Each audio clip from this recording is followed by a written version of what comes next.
जानते हो यहाँ क्यों उपस्थित हो? क्षमा प्रभु, परंतु मैं भी यही समझने का प्रयास कर रहा हूँ कि मुझे यहाँ क्यों बुलाया गया है। न्याय के लिए। दरबार में याचक और जाचक दोनों को न्याय के लिए बुलाया जाता है। ना ही मैंने कोई याचना की है और ना ही मैं कुछ जाचक हूं। फिर भी यह समझने का प्रयत्न कर रहा हूं कि मैंने ऐसा कौन सा अन्याय या अपराध किया है जिसके लिए मुझे यहां बुलाया गया है। अपनी पत्नी का त्याग करना क्या अपराध नहीं है? क्षमा राजा राम, पर यह मेरा व्यक्तिगत निर्णय है और मेरे इस व्यक्तिगत निर्णय में ना कोई अपराध है और ना ही कोई राज्य का नुकसान। मेरे इस व्यक्तिगत मामले को दरबार में क्यों संबोधा जा रहा है? क्या आपके राज्य में स्वतंत्रता नहीं है व्यक्ति को अपने अपने निर्णय लेने के लिए? उद्दंडी वस्त्रक। लक्ष्मण,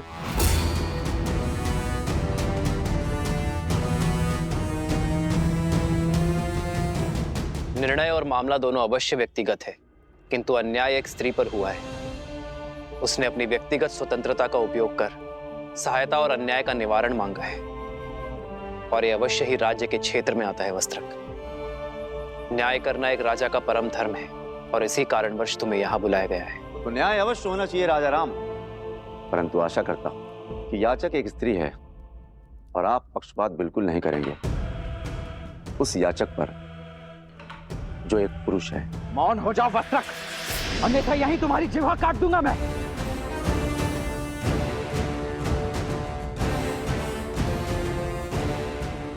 राजकुमार, आपके पास सत्ता है, शक्ति है और मेरे बचाव के लिए मेरे पास शब्द ही हैं। यदि आप मेरी जीवा काट देंगे तो मेरे ऊपर हो रहे अन्याय का मैं निवारण कैसे कर पाऊंगा? ना ही इनकी जीभा काटी जाएगी और ना ही तुम्हें रोका जाएगा। तुम्हें अपना पक्ष रखने की पूरी संधि मिलेगी। बताओ, अपनी पत्नी का त्याग क्यों किया तुमने वस्त्रक? ये रात भर घर पर नहीं आई और इसका यह कहना है कि इस नाभिक के साथ तट पर रात भर थी। इसलिए महाराज, मुझे इसकी पवित्रता पर संदेह है। संदेह संपूर्ण परिवार, मित्र और राज्य सबके लिए घातक होता है। यदि संदेह को प्रमाण का जोड़ ना मिले तो वो मात्र आरोप होते हैं वस्त्रक। महाराज, आरोपी ही सही, तो मेरे इन आरोपों का इन दोनों के पास कोई प्रमाण है? विश्वास। अपनी पत्नी के साथ तुम कई वर्षों से रह रहे हो, इस नाविक को भी कई वर्षों से जानते हो। क्या इस नाविक ने कभी भी संदेह करने का अवसर दिया? क्या तुमने इस नाविक को किसी और स्त्री के साथ अभद्रता करते हुए देखा?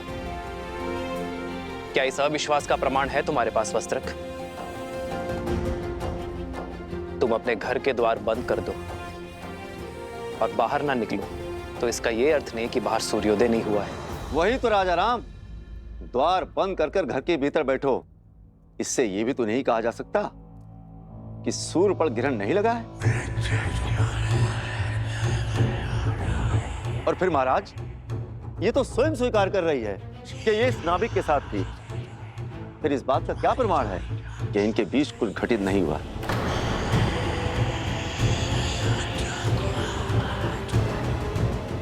और महाराज, सिर्फ बात मेरी नहीं है, मैं अपनी पत्नी पर विश्वास कर भी लूं, मित्र पर भी विश्वास कर लूं। यदि तुम अपनी पत्नी पर विश्वास करते हो तो समस्या क्या है वस्त्रक? समाज, समाज का क्या?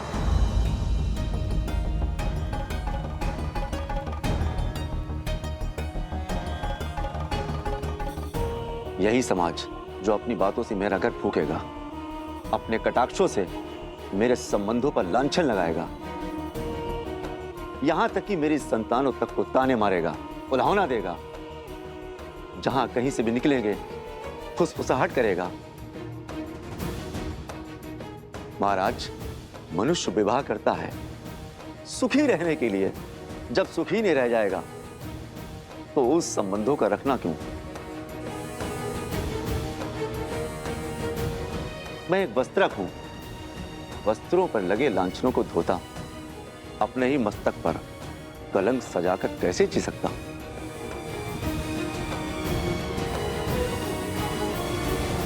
जिसे तुम कलंक का नाम कह रहे हो वो मात्र भ्रम भी तो हो सकता है वस्त्रक। कैसा भ्रम राजा राम? नाभिक से पूछिए, यदि मैं उसकी पत्नी के साथ रात भर अकेला रहता तो वो मेरे बारे में क्या सोचता?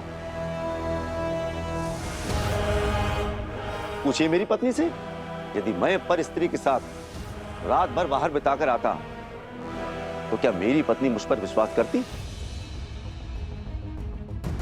पूछिए इन सभाजनों से, यदि उनकी पत्नियां रात भर किसी और के साथ रहती क्या वे स्वीकार करते? यदि ये स्वीकार भी कर लेते तो क्या ये समाज तभी आवाज में बात नहीं करते, कलंकित नहीं करते?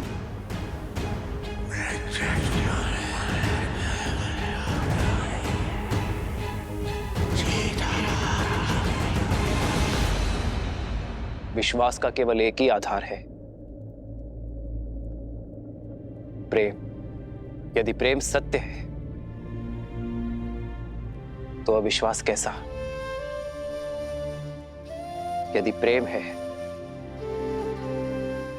तो विश्वास क्यों नहीं?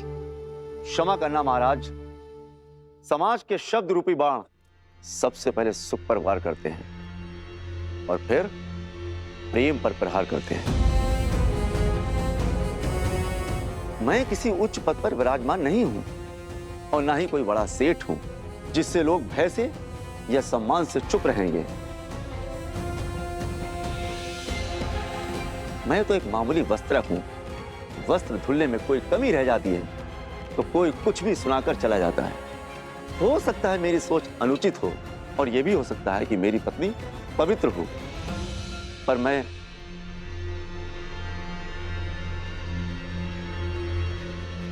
मैं निडर होकर कहो वस्त्रक,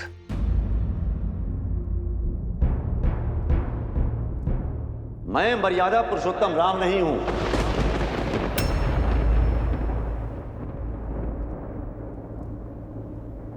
मेरा जन्म दिव्य प्रसाद से नहीं हुआ। मैं ऐसी स्त्री को नहीं अपनाऊंगा जो किसी अन्य पुरुष के साथ रहकर आई हो।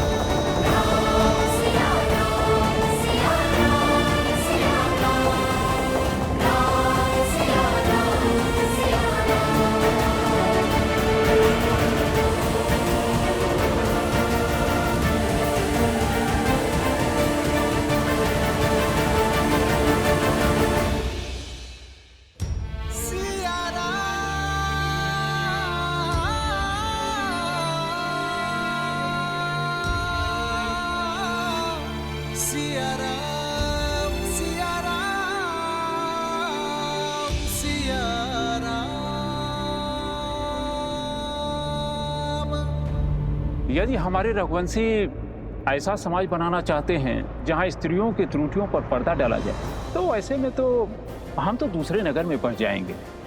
जब राज परिवार ने स्वयं ही अनुचित उदाहरण प्रस्तुत कर दिया है तो कोई क्या करे? मैं एक वस्त्रक हूं। वस्त्रों पर लगे लांछनों को धोता अपने ही मस्तक पर कलंक सजाकर कैसे जी सकता हूं? पूछिए इन सभाजनों से, यदि उनकी पत्नियां रात भर किसी और के साथ रहती क्या वे स्वीकार करती? मैं मर्यादा पुरुषोत्तम राम नहीं हूं। मेरा जन्म दिव्य प्रसाद में नहीं हुआ है। मैं ऐसी स्त्री को नहीं अपनाऊंगा जो किसी अन्य पुरुष के साथ रहकर आई हो।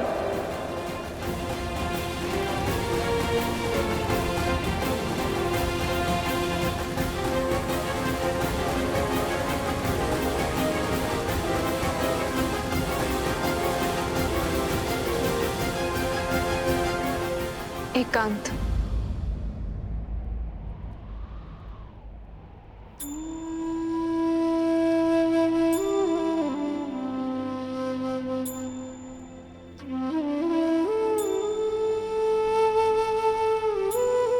चरित्र का प्रमाण जो लंका में दिया, क्या वो अयोध्या में भी देना होगा? आर्य अग्नि परीक्षा।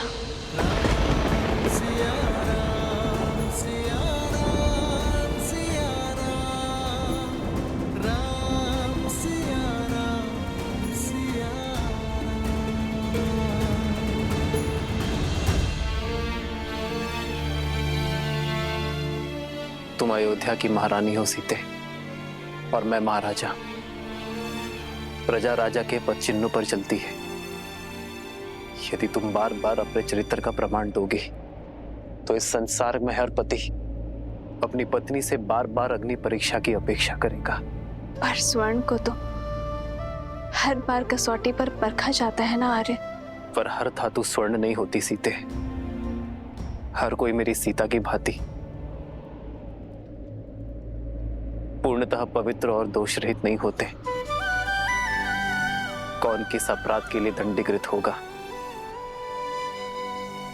ये केवल अग्निदेव जानते हैं सीते, साधारण मानव नहीं। हम ऐसा कोई निर्णय नहीं लेंगे जो समाज के सामने अनुचित उदाहरण प्रस्तुत करे। यदि परीक्षा इस समस्या का हल नहीं है तो इसका हल क्या है यार? शिक्षा, शिक्षा आचरण। शुद्ध आचरण ही विचार शुद्ध कर सकते हैं सीते।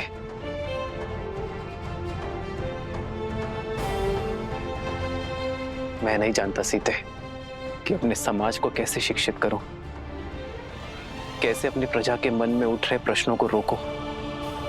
वो प्रश्न जो उनके नेत्रों में दिखते हैं जब वो मुझे देखते हैं। तनिक सोच यार, जब तक मैंने स्वर्ण मृग नहीं देखा था तब तक मुझे उसके पाने की इच्छा नहीं थी।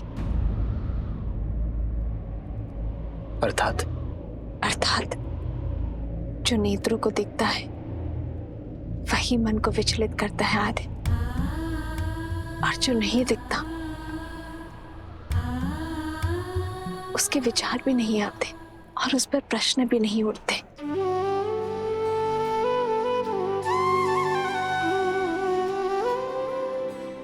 उचित कहा तुमने सीते। कुविचारों से बचने का एक ही मार्ग है, त्याग।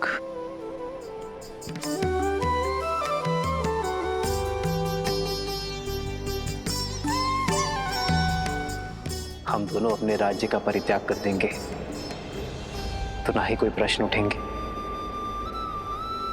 और ना ही कोई उत्तर की अपेक्षा करेंगे।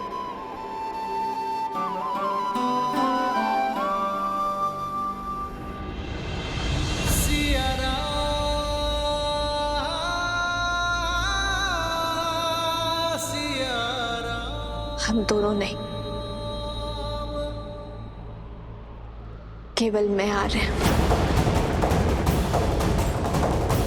यदि हम दोनों साथ जाएंगे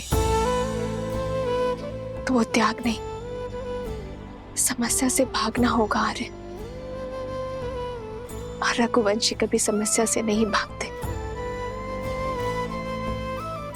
सीते, आर्य, जिस क्षण महाराजा राम महारानी सीता को त्यागेंगे उसी क्षण अयोध्या के सब दुख मिट जाएंगे। आपकी हर समस्या टल जाएगी यार। नहीं, कदापि नहीं सीते, कदापि नहीं। राम सीता का त्याग नहीं कर सकता। किंतु राम सीता का त्याग नहीं कर रहा है। महाराजा राम को महारानी का त्याग करना होगा।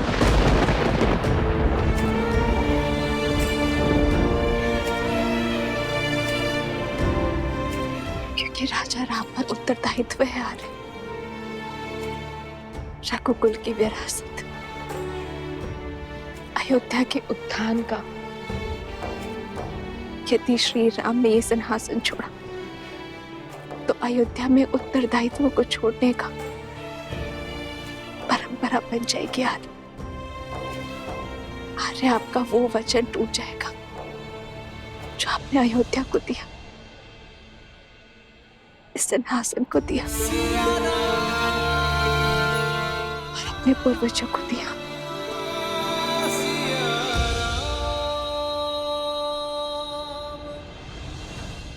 और उस वचन का क्या? जो हमने एक दूसरे को दिए कि हर सुख में हर पीड़ा में एक दूसरे का साथ देंगे, साथ में हर समस्या का समाधान भी निकालेंगे आनंद। अब आप केवल राजा ही नहीं, होने वाले पिता भी हैं आर्य। आप प्रजा रूपी संतान को शिक्षा देने का भार उठाइए और मैं हमारी संतान को संस्कार सिखाऊंगी आर्य।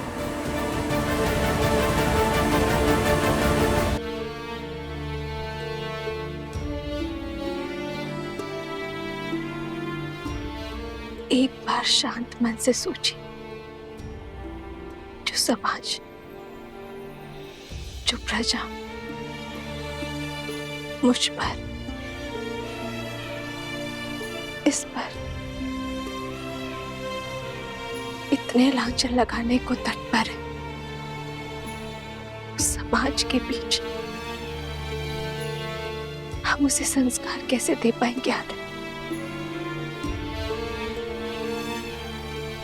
यही पिता धर्म की पुकार भी है, यही राजा कर्म की ललकार भी है। हमें ये त्याग करना होगा। कैसे करे भव पार ये राम, राम सिया राम सिया राम। कैसे करे भव पार ये राम, राम सिया राम सिया राम। दुखों ने मुझे वो नहीं सिखाया जो 14 वर्षों के वनवास ने मुझे सिखा दिया। आपकी सीता हर स्थिति में, हर परिस्थिति के अनुरूप ढलने में सक्षम है। ठीक है, अब तुमने मन बना ही लिया है तो रोकेंगे नहीं। राम से बात करके जाने की व्यवस्था करवाते हैं। किंतु एक चिंता और है माता, आश्रम रिक्त हाथ नहीं जा सकती ना। तो सोच रही हूं कि आश्रम वासियों के लिए क्या उपहार लूं। तुम निश्चिंत रहो, कल उपहार की भी व्यवस्था हो जाएगी।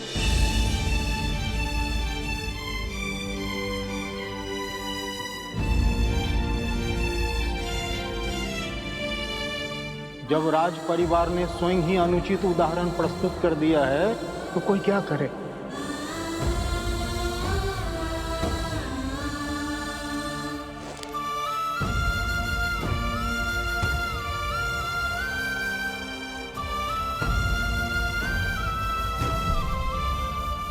जब मन पर भार हो तो कितने भी दिए बुझा लो, अंधकार कर लो, निंद्रा नहीं आती आर्य।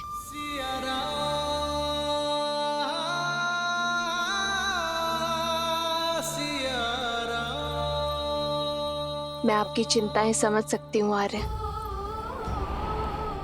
आपकी प्रजा, आपके राज्य और सीता की चिंतन आपको विश्राम नहीं दे रहे।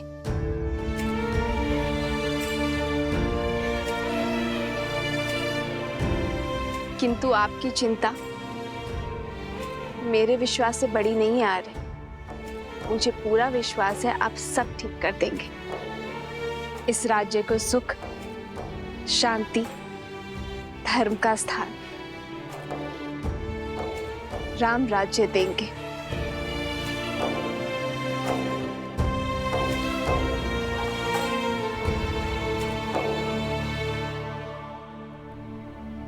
ये आंसू भी ना कभी भी झलक जाते हैं।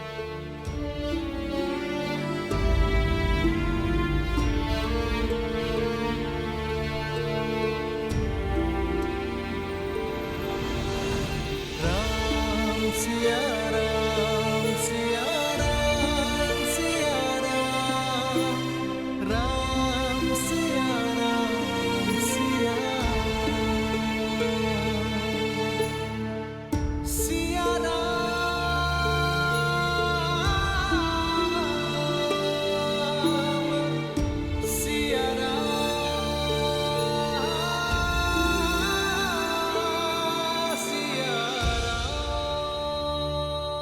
ये प्रेम और आशा का दीप है जो ना कभी बुझेगा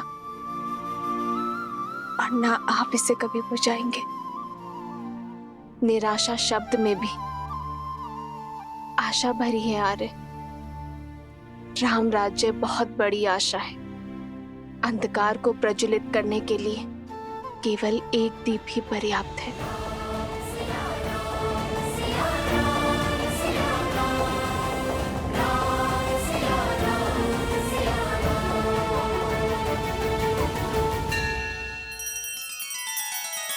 श्री रामचंद्र कृपालु भज मन हरण भव भय दारुणम नव कंज लोचन कंज मुख कर कंज पद कंजारुणम।